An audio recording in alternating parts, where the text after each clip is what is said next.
Ассаламу алейкум достар. Бүгінгі тақырыпты балалардың иек кеміргіштеріне арнағым келеді.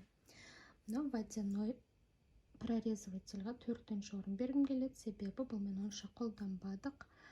Салқындатып берсек те қызықпады, көп кемірмеді.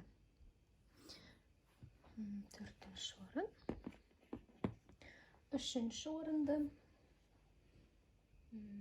маған бергім келеді. Бәріңізге белгілі, осы Венера аптечка бокста шығады. Роддомда бәрімізге береді. Басында бұны қолдана алмайды. Бала 3-4 айында берсеңіз, ауыз қуысына мынау шеттер үлкен болып сыймайды. Бірақ сіздер 7 айдан асқаннан кейін беріп көріңіздерші, сағыз сияқты шайнап, рахаттанып қалады. Ол кезге уже өте жұмсақ болады. 3-ші орын. 2-ші орынды мынаған бергім келіп отыр. Бұл әртүрлі фруктылар болады, апельсин, тағы да басқа. Балаға ұстауға өте ыңғайлы. Мына жері жіңішке. Басында мынау жерін тістеуге шамасы жетпесе, 4-5 айында өз жерлерін кеміріп, бір жағынан ойыншық құсап алданады. Өте ұнады. Әртүрлі жемістер түрі бар. Байда тұрады. 2-ші орын.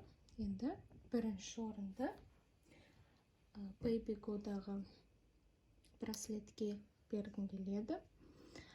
Басында бұл тоже біз бірінші алдық қой. 3-4 айға таман өзі симады, дұрыс қолдана алмады.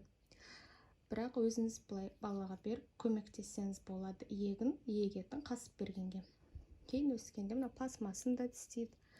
Мына жерінде мынандай әртүрлі формада кеміргіштері.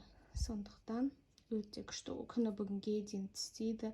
Тісі қатты қышып кеткен кезде. Бұған 1-ші орын. Енді бас жүлдені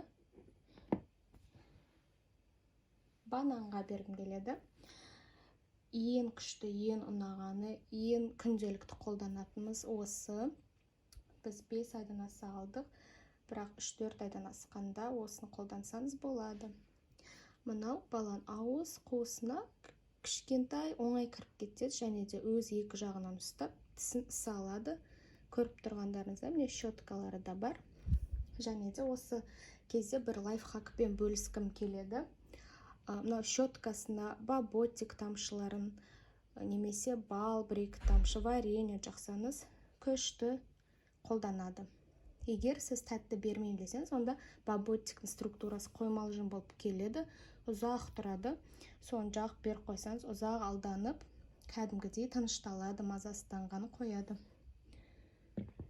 Сосын көбінесе ойыншықтарды бала кемірмейді, погремушкада. Бірақ сонда да шейкер ойыншығын 7 айдан кейін уже ұстай алады. Жақсы кеміреді ойнап жүріп. Бірақ негізгі кеміргіштерім осы. Бас жүлде банан. Пайдалы ақпарат бергім деп ойлаймын, болашақ ата-аналарға әсіресе. Комментарийге сіздер қандай кеміргіштерді алып қолданып ұнатқандарыңызды жазып кетіңіздер.